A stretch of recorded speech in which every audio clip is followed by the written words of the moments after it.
What it do, what it do, what it do, 762 crew, it's your boy Left Eye Shoots, and we back with another banger. Today, we are going over 6 tips before buying sticks.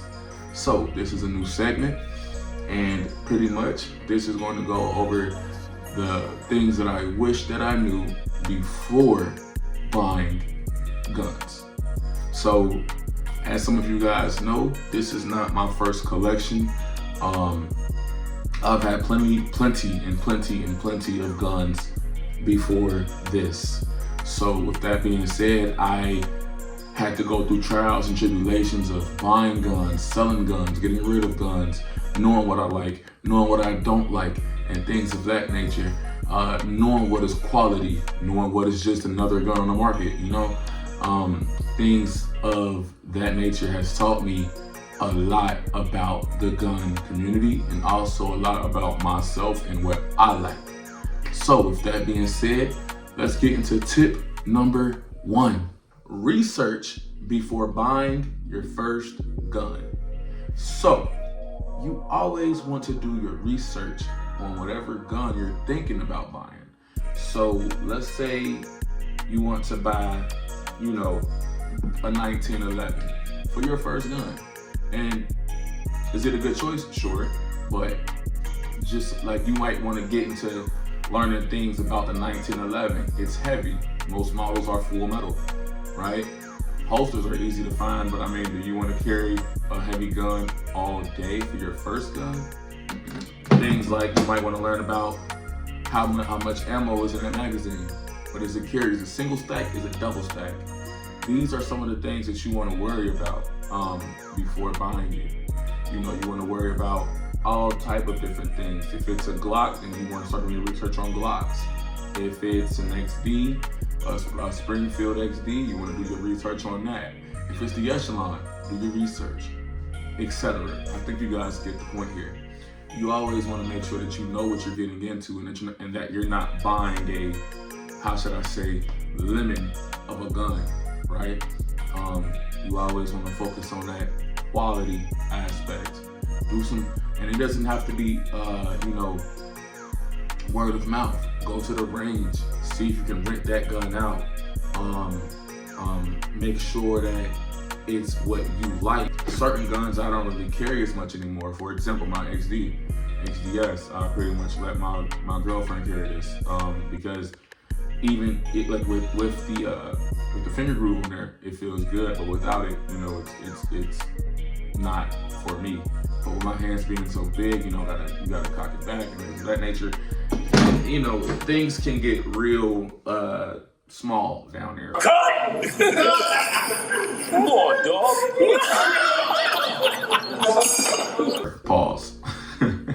So tip number 2, a holster. And before I continue, I must add, nothing here is in order. With that being said, you might want to make sure that you're able to find a holster for your firearm. Some firearms are harder to find holsters than others. For example, I don't really have any that I can't find a holster for, but trust me, it's some out there. It is definitely some out there. But also with that being said, you buy your first gun, you want to make sure that the holster is comfortable. You want to make sure that the holster is for, is compatible with your size and that it's also meant to be concealed. If that's the route you're going. Now, if you're an open carrier, you're going to find a bunch of holsters anyway. But an example of this is, I have a holster right here, which has been doing me pretty good, right? Only thing with this holster is, though, sometimes it can get uncomfortable. Sometimes certain guns don't fit in it and things of that nature. But for the most part, both of my Glocks do, right? So you want to find the holster that is best compatible, not only with you, but with your size and with your gun, okay? So that's a big one. And you don't want to be out here just putting it in your drawers line or, just tucking it. Guns can slip. Accidents can happen. If you carry one in the head, you want to make sure that the gun is covered, the holster is covering that trigger. You don't want to just be out here raw dogging it. You don't, trust me. because you might not have no dog after you raw dog it.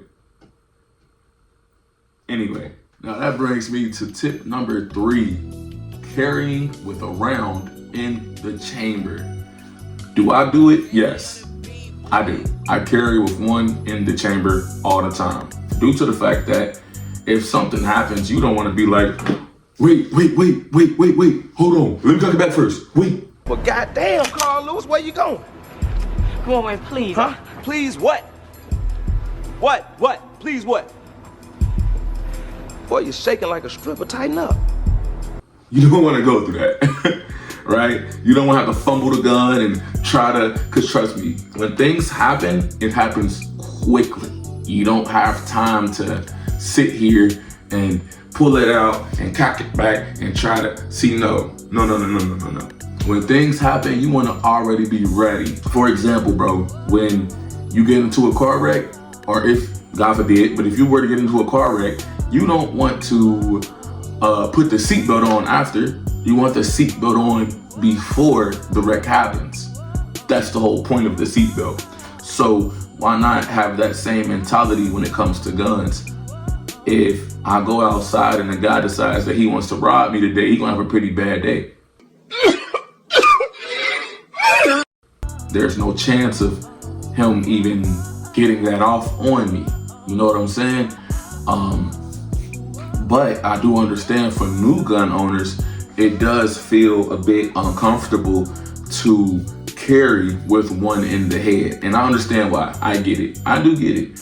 But once you start doing it on a daily and build a repetition for it, you're fine, bro. Trust me. We go back to tip number 1. If you trust the research you've done on that particular purchase of a firearm, and you know about the safety mechanisms, and you know, and you go to the range with it, and you know how it shoots, and you have to practice with it, etc., then you're gonna know, like, hey, I trust this gun to have one in the head, and I trust this. You're gonna build the trust for your firearm.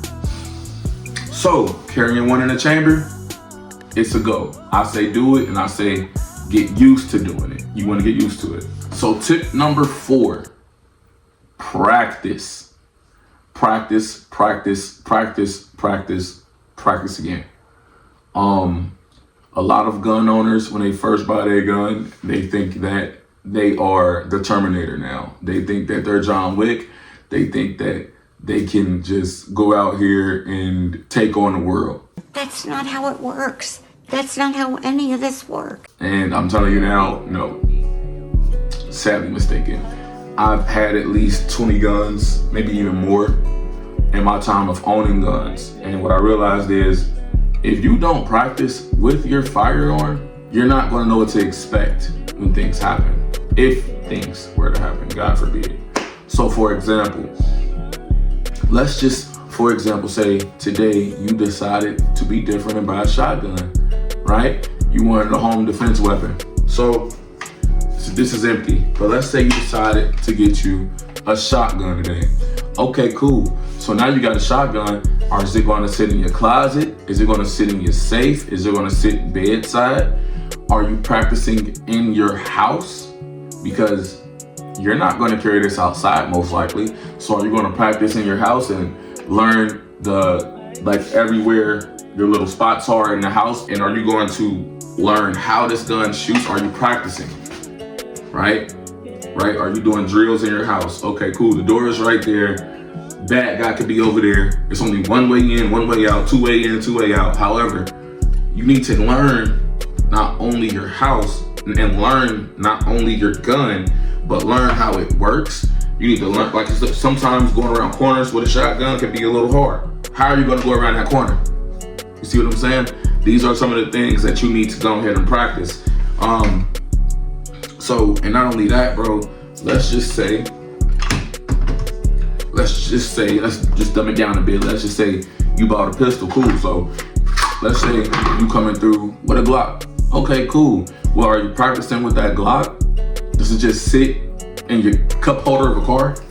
Does it just sit on the side? So you want to make sure that you are practicing everything in every situation, so you're not blindsided by any situation. I'm not sure if you guys know this, but the percentage of road rage out here is pretty high, like deaths in road rage. I even got a video of a guy the guy just pretty much shot at a car for cutting him off. I'm gonna show that actually right here. News at 3 o'clock, Metro Police have released body cam footage from the deadly road rage shooting last week on the 215 near Gibson. The shooting took the life of an 11-year-old boy who was on his way to school. The body cam video shows the moments officers arrived to the scene and arrested the suspect. Officer, he's dead? Damn, look. Why? No, bro. I shot at him, bro. I didn't know. You shot at him? I didn't know. Kid in the back. Yeah. No, it's 100% happened. I shot at him, dude. I didn't even know he had a kid in the car. Okay, so with that example there, how would you fight back? How would you fight that off? A guy's mad, he shoots at your car, or at least he shows it at you. Whatever the case may be, how do you draw this out of your holster in the car? These are some of the things that really do matter, and these are some of the things that people need to learn how to practice. Because it's easy to just throw it in your side, or throw it on your side and walk out the door every day. But it's harder when you are in tough situations, or maybe tensions are rising and you don't even know what to expect out of it. So keep that in mind. Learn your weapon, learn you, practice. Number 5. This tip right here is called quality over quantity. So you bought your first gun, you like your first gun, some time go by and you're ready to buy another one. Some people go out here and just buy a bunch of guns, never practice with them. They just buy, the gun could be $120 and you like, yo, I'm gonna go get that just cause it's that price. Trust me, they get pawn shop specials and everything, bro. They're just out here buying, and they're hoarding guns that they don't even use. Now, don't get me wrong. I love to have a lot of guns as well, bro. It becomes a hobby. It becomes something you love to do. But here's the thing. Don't just go out here and buy hundreds of guns and they're all crap. I was that guy. I was definitely that guy. And what you want to make sure you do is you want to make sure that you have the quality aspect down. But you also want to make sure that you're not just out here throwing money at any gun, right? Or just on too many guns. Sometimes people buy guns way too fast. Now don't get me wrong, there's nothing wrong with it, but I do like to add in that you should definitely train with the gun that you just bought. Especially if you plan on carrying it a lot, give it some time. Let it sit with you for a bit. Learn it. Don't just go out here on a spending spree buying everything, because everything is not good. Guns are meant to protect. If you're out here buying anything, bro, first off, you're not protecting your wallet, right? But on a back end, some guns that you can buy can jam, or they might not work, or they might not be the best option for you. That was my issue at one point, just buying. Slow it down. This brings me to number 6. Knowing the gun laws in your area or any area that you reside in or that you go to frequently.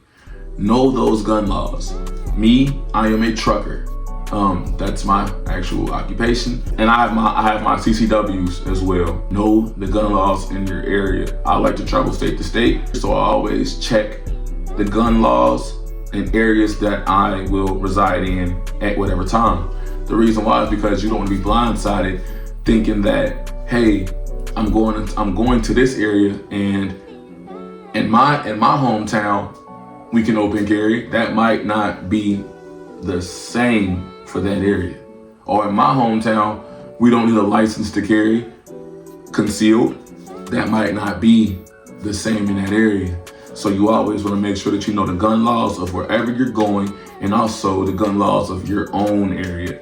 This will save you tons and tons and tons of time and money in trouble. With that being said, man, please do your due diligence and learn that. That's something that's utterly important. And plus, bro, you don't ever want to be on the other side of the cage, calling a lawyer trying to figure out how you got in this position. Lawyers are really expensive. Court is really expensive. You want to be ahead of the game in that.